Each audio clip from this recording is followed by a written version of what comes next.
Nako, breaking news. Ito na po, sumabog po si Chavit Singson, no? Talagang binuking itong si Pinky, no? Kung bakit talaga hindi pinatawag o postpone yung gagawin hearing itong darating na April 14, no?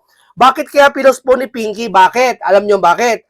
Kasi si Baligod po naglabas na ng mga video. 'Di ba sabi ni Pinky, kredibilidad ang kailangan ng credibility. Kasi yun ang pagkakaintindi natin. Wala ba siya sinasabing credibility ang kailangan nun, pero walang credibility sabi niya. So therefore, sa madaling salita, gusto mo ng credibility para matuloy yung hearing. Tama?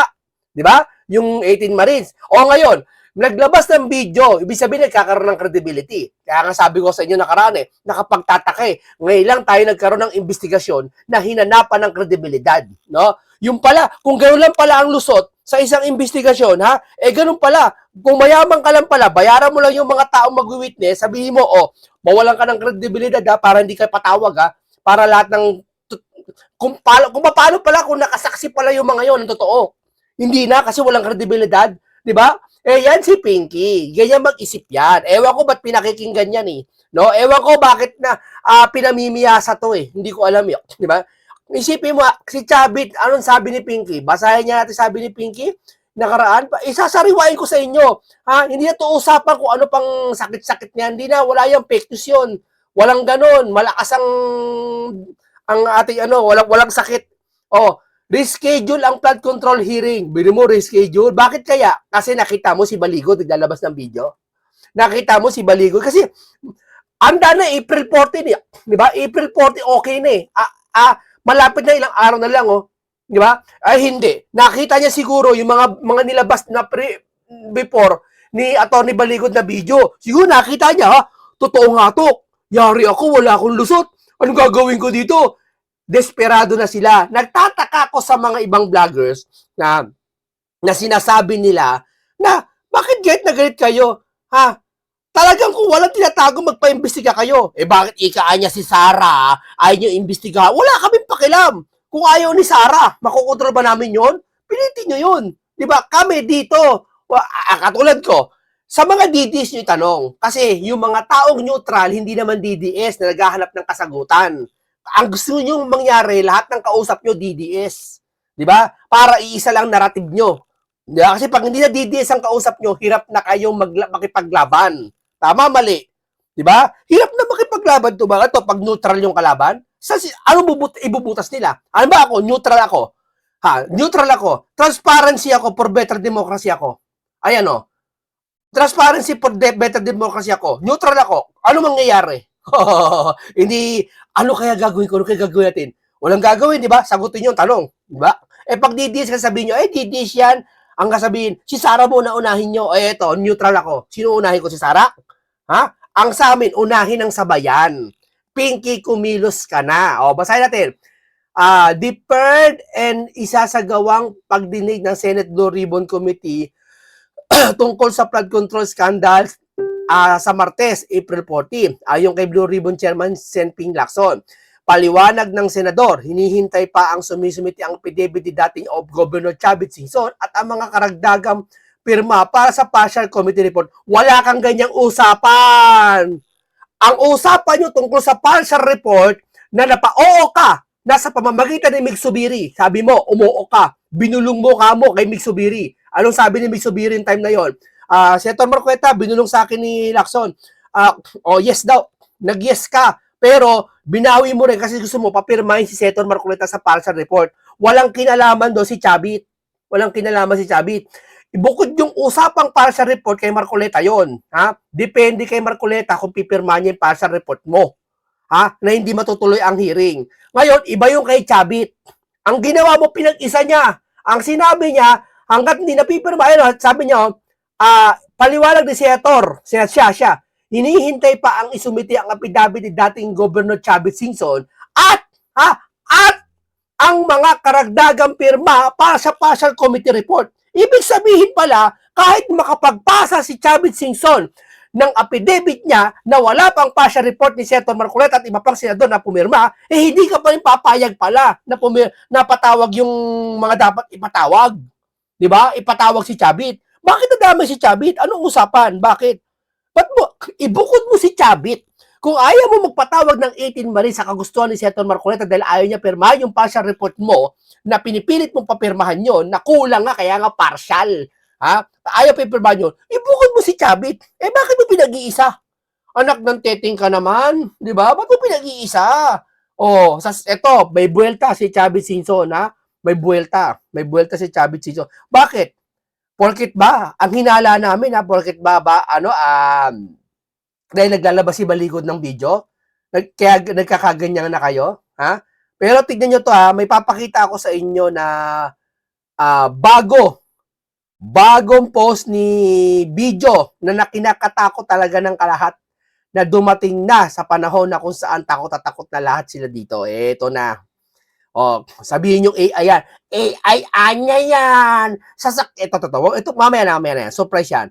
AI anya yan. Sasakyan ni Chavit. Sasakyan ni Chavit yan. Sasakyan ni Chavit? Sigurado ka? Ayan o, may eroplano. Oh, RP-C2 2086 AW139 heli. Ayan o, may mga tatak ko. Oh, bakit? Oh, ito ba? O sige, palagi natin inimbento ni Baligid to. Kinuha niya lang sa Google to mga itong mga kumbaga sasakyan plate number. Ang plate number ng sasakyan, alam ng LTO yan kung kanino may-ari niyan. Hindi pwedeng pekein yan. Ito pa kayang eroplano at helicopter. Hindi pwedeng pekein to. Naka-register to. Ha? I-check nyo loob niyan. Pare-parehas ng itsura parang kay Chavit. Pare-parehas ng itsura. Ayan. Eto ba, hindi ba check nila to? Na kung ito nga talaga yan, ginamit ba to? At kung kanino ba to? Hindi nyo ba si-check to? Ayaw nyo. Kasi walang kredibilidad. Naglalabas ng video, wala pa rin kredibilidad. AI? O sige, palagi natin AI nasa picture. Palagi natin AI nasa picture. Yung mga pangalang ito, i-verify nyo nga kung totoo to, hindi. Hindi maglalagay ang isang attorney dito na hindi totoo to. Di ba? I-verify nyo. Pero galing ang mga ito sa Kaban ng Bayak. Biruin mo. Ang gaganda ng pagkahilera nila. Sabi, tingnan natin picture. Ayan, wow, double wings. Ang mahal ng isang eroplano. Hindi natin alam. Baka sabi, Senator number 7 nag-pick up ng maleta sa jet plane kaya defensive ang Guardians. Ayan AI ba yan? Asos Mariosip kayo? Hindi ganito AI. I-check nyo. Dito na tayo sa video. Walang kawala dito mga bangag vloggers. Ha? AI anya yan. Ayan cellphone. Ayan cellphone. Pag yung cellphone po, yan siya sabi ko, ayan may transition siya sa baba. Ayan may transition. At may file yan, yung 3 dot. Pag pinindot mo yung 3 dot, nakalagay doon file info. File info. Hindi pwedeng i-edit ang file info. Ha? Pag yung file info nakalagay, something mga 2024, wala pang AI nun. Hoy, kailan lang ang AI? Hindi pwedeng gawin to ng basta-basta. Ayan may number aeroplano, plate number. Play natin play natin. Ay, grabe. Sabi, ganyang kabigat kung ano ang medium. Tama yan. Ang isang, di ba sabi nila, ang isang bundle na 1,000, magkano? 1 kilo. Si mismo nagsabi, si Henry Alcantara mismo nagsabi, sa isang maleta, 56 million nilalaman. Kung sa medium, nasa 30 million. Sige, palagay natin yan, medium yan. Nasa more than, ang maleta kasi 1 kilo na yan. Automatic yan. Kaya nga less, alam ko sa airport, less nag-excess baggage yan ganyan pag malaki maleta no? Kailangan yung mag-aan lang. Yung mga maleta na yung mga 2 kilo yan, alam ko maleta 2 kilo, o siguro mga 35 kilo yan, 35 kilo lahat yan. Mahirap buhatin ng 35 kilo, lalo 56 kilo plus 2 kilo sa maleta, 58 kilo, yung isang kaban bigas niya, 50 kilo, hirap kang buhatin maliban kung kargodor ka. Dagdagan mo ng 58 kilo, magsi 60 kilo. Aba, hirap buhatin kung di ka kargador. Kung kargador ka sa palengke sa bigas araw-araw, kahit 2 sako pa kaya mong buhatin. Ito, di naman mga kargador to Di ba? May mga pamilya yan na kung saan nag-escort lang yan, di sanay magbuhat niya, kaya bigat na bigat. Sasabihin nyo, bakit anya, isang maleta lang, tatlo bubuhat. Di pumunta ka doon, so lagyan mo yung maleta, tiyating mabuhat mo. Di ba? Dinideliver yan bago mag-eleksyon. Nag-deliver ata bago mag-eleksyon, sabi. Hindi ako may sabi, ayun, narinig ko sa video. Helicopter. Chopper ni boss. Dinideliver yan bago mag-eleksyon. Chopper ni boss na dideliver ng bago mag-eleksyon. O, tignan mo. Ayaw mo imbestigahan. O, eto ba ang dahilan kung ba't umurong itong si Pinky sa pagpapatawag kay Chabit? Bakit? Kasi alam ni Chabit na kay Chabit ang lahat ng ebidensya na. Hindi naman lahat I mean, hindi lalabas si Chabit nang talo siya. Alam ni Pinky yan. Pakinggan nyo, buwelta nito ni Chabit Singson kay Pinky. Mga Lupin the Third to mga to Nandulupit na mga to. Update na lang po sa affidavit na pinasusumiti sa iyo ng Senado. Dala ko noon, pero alas 9 pa lang, pinigil na ako Ang sabi sa akin, pupunta ako doon sa alas 7, hanggang alas 5 lang ang hapon. Alas 9, may sulat na hindi ba tutuloy. So, Biro mo, may sulat na kagad. wala po akong kasalanan doon, nakahanda po ako. Nandun po ang pinibit ko. Ibibigay ko Tignan mo. anytime na hingin ni Senator lang. So, babalik ka po ba ng Senado? Bakit ako? Gusto ko pumunta, sila pumigil Ano po ang dahilan? Bakit hindi tinuloy? Yung committee raw. Ano po? Pero ang affidavit, Tamo yung committee daw, may partial report. Ba't mo idadamay si Chabit sa partial report? Usapan nyo ni Marcoleta yun. Kung hindi mo ipatawag yung kagustuhan ni Senator Marcoleta 18 months, di wag mo ipatawag. Diba? Wag mo ipatawag. Si Chabit na lang ipatawag mo. Alak ng titig naman, lahat na lang, may dahilan ka. Ano ka ba na? Ano ba kasi itong chairman na to? Pinagbigyan ka namin kay Gutesa kasi peki yung notaryo kuno. Pinagbigyan namin kay Martin kasi may parliamentary courtesy. Pinagbigyan na namin yung 18 marin, sabi mo kasi walang kredibilidad. Ngayon, hindi pagbibigyan pa rin namin si Chabit, ayaw pa rin ipatawag. Lahat na lang hindi mo ipapatawag. Wala kang ipapatawag. Ano pa yung Blue Ribbon Committee mo? Para saan ba yan? Ano, hindi mo ipapatawag? Wala kang ipapatawag?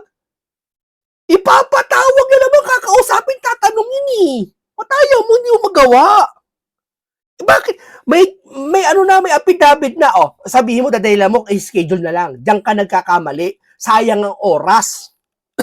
Ang panahon. Ito na nga yung pagkakataon pagkatapos sa Semana Santa, may malalaman na ang mga Pilipino. Bakit ayaw mo ipatawag? Ano meron? Lahat na lang ayaw mo ipatawag? Lahat ng pinangalanan, may pinatawag ba itong matandang to? May pinatawag ba to? Wala na natin pinatawag to Mabuti pa yung ICI may pinatawag kahit papaano di ba? Si Martin saka si Sandro. Kaso nga lang, executive session. Hindi mo makikita, hindi mo maririnig. At walang video na pinakita. Pero at least pinatawag na laman ng taong bayan. At least. di ba? Pero ito si Pinky. May pinatawag ba to? Patunayan mo, pagiging Blue Ribbon, makapangyarihan Blue Ribbon yan, hawak mo, hindi sa'yo yan. Pinagkatiwala ka lang dyan, chairman ka lang yan. Ano bang oras sibaking ka dyan? Pagka wala na termino mo, umalis ka na dyan, iba naman ang papalit dyan. Di ba? na sinasabi, nakahanda ako, nandun ako sa malapit lang sa Senate. Nagkantay lang ako ng oras dahil alas. Ito bang sinasabi ko, fake news to? Fake news ba ito sinasabi ko? Nagyayayang investigasyon, fake news to? Fake news ka, munting ka naman. Asan ang fake news? Sige nga. Pag pa sinabi ko, halimbawa, yung nagnakaw sa kapitbahay natin, dapat imbestigahan yan. Fake news ka. Fake news yun? Iniiba nyo definition ng fake news. Huwag nyo sanayin yung taong bayan na ibahin ang meaning at definition ng fake news. Una naman sila pupunta, alas 9, dumating na yung... Ang fake news, pag sinabi ko, halimbawa, ayan si Pinky na yan, si Pinky, nagpatawag ng hearing niya, pinatawag ng 18 Marines. Yun, fake news yun. Pinky, pinatawag na ang 18 Marines. Okay na, nagsalita na. May nangyari bang pinatawag 18 Marines? Wala. Yun ang fake news.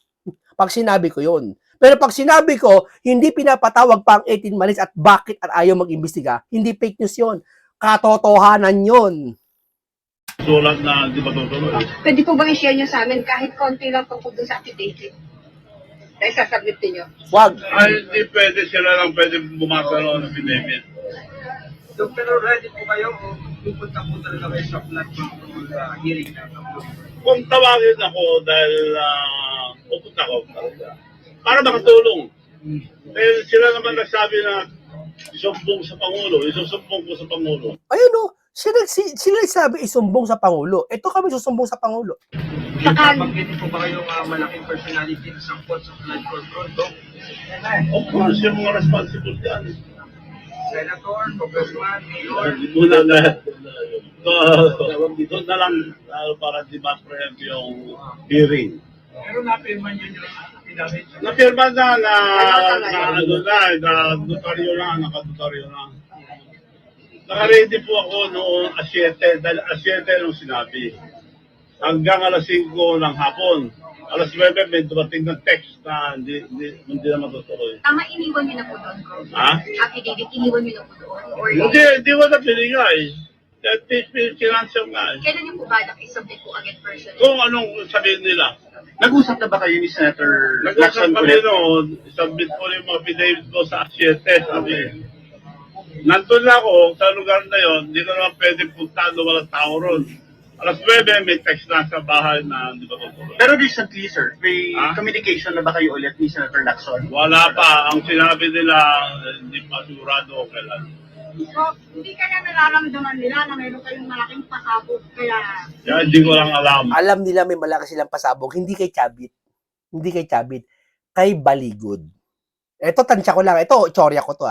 Tsorya ko to. Maaari possible na kaya umurong to si Pinky dahil naglabas si Baligod ng video. Lalo ngayon, di ba? Nakakakilabot na video. Kikilabutan silang lahat. Kaya kanya-kanyang dahilan na. Kanya-kanyang propaganda na. Kanya-kanyang issue na. Kanya-kanyang tanim fake news na. Sino tatanim fake news? Ewan ko kung sino. Yung mga vlogger na nakikisaw-saw. Pero ang rason nila, hindi pa approve ng committee. Hindi naman na-approve ang committee kung sino-sino lang gustong patawag doon.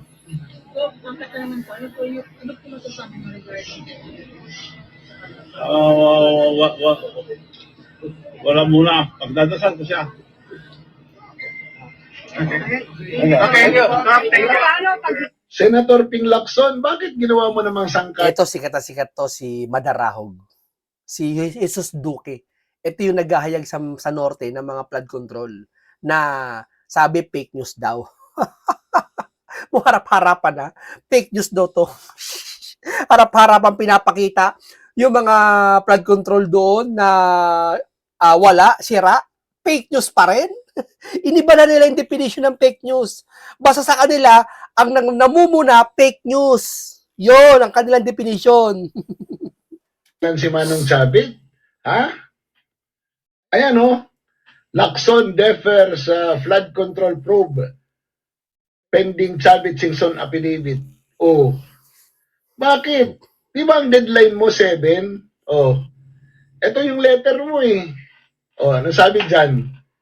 On or before April 7. Pinadala mo yung sulat mo. Ito ayan o.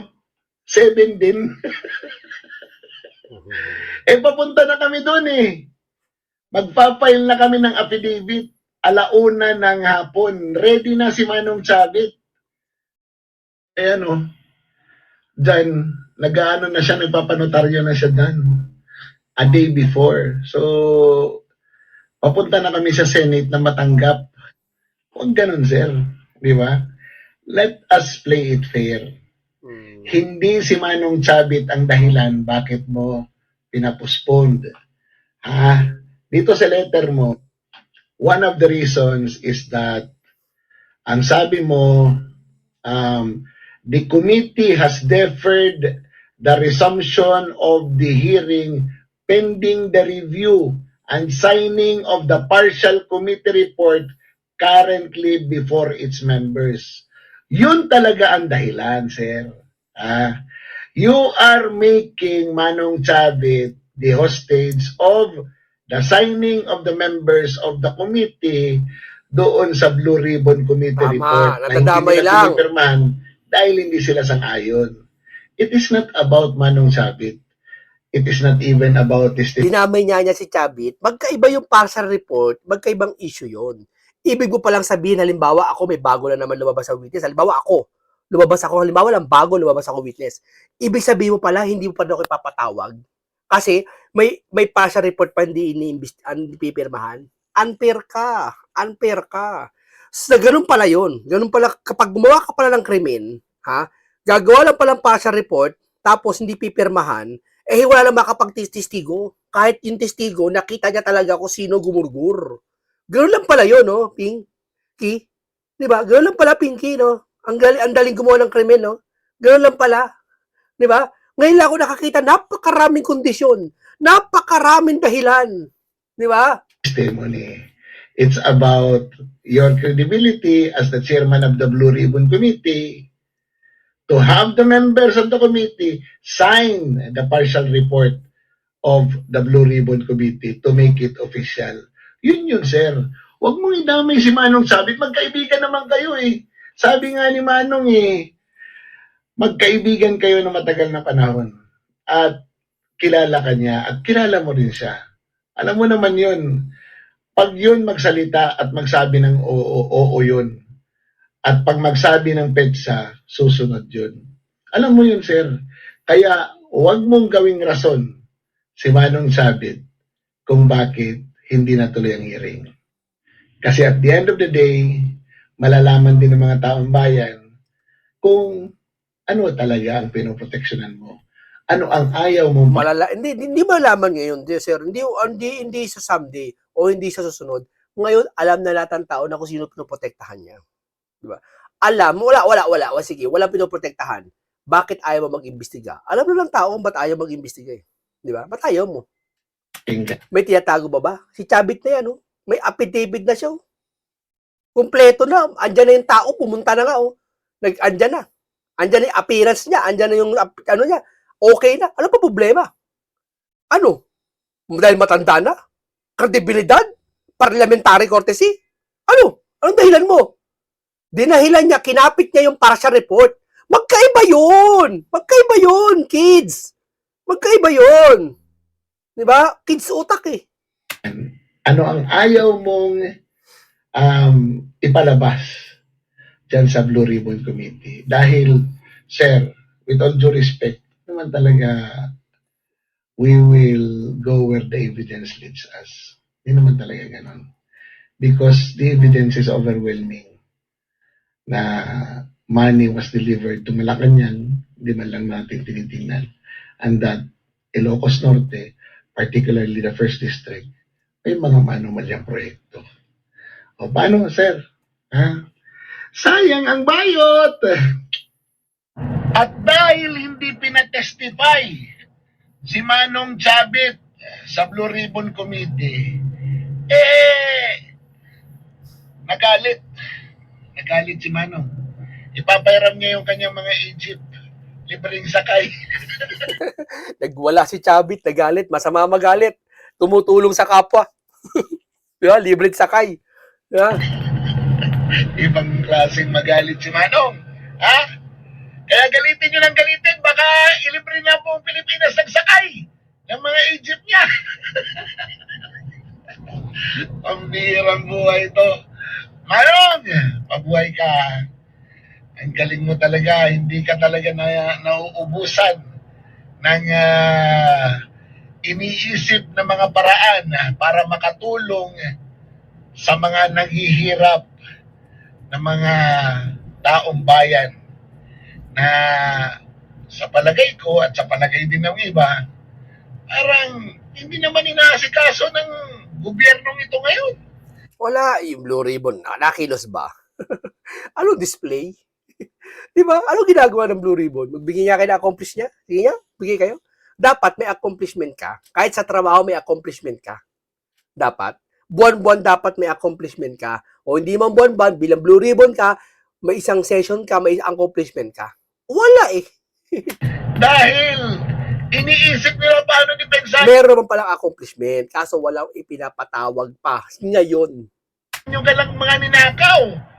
At yung budget ng 2025 at 2024 na kini-question ng Korte Suprema at marami pang ibang issue na kinasasangkutan ng masalimuot, magulo, at aywan ko kung ano pang pwedeng may describe na pamahalaang Marcos na kasalukuyan hindi talaga nararamdaman ang kanyang serbisyo sa taong bayan. O paano? Mabuhay ka ha, Manong Chavit. Okay, ang ganito lang po tayo. Maraming salamat sa inyo. Dito na napatunayan natin na talaga na hindi to fake news ha. Ito ay opinion, suggestion sa mga tao na hanggat maaari, kung mapainggan nila, suggestion, tulungan nyo naman si Pinky. Tulungan nyo naman taong bayan na si Pinky mag-imbestiga na para matapos na to. Ang dami niyang dahilan eh. O kayo naman pabor sa inyo, anya, tama si Pinky. Ba't tama sa inyo yan? Ha? Putya, mag-iimbestiga lang kayo, ayaw nyo, ayaw pa niya? Tama ba yan? Eh kung wala talaga tiyatago, matapos na imbestigahan, di tapos, nagsisinungaling yung 18 maris, di kasuhan. Di ba? Kasuhan si Chavit. O, nag-iimbento ka, Chavit, kasuhan kita. Di ba? Asa ng katunayan mo, Chavit, siya sabi mo to, bakit ayaw mo, may mabubulgar? Ha, meron? Ayaw nyo tanongin ng 18 maris? May video kasi? Ha, naglabas na ng video. AI yun, AI. Patunayan yung AI yun sa pamamagitan ng alin? Ng investigasyon. Okay, maraming salamat po. Ganito lang po. Paalam sa inyong lahat.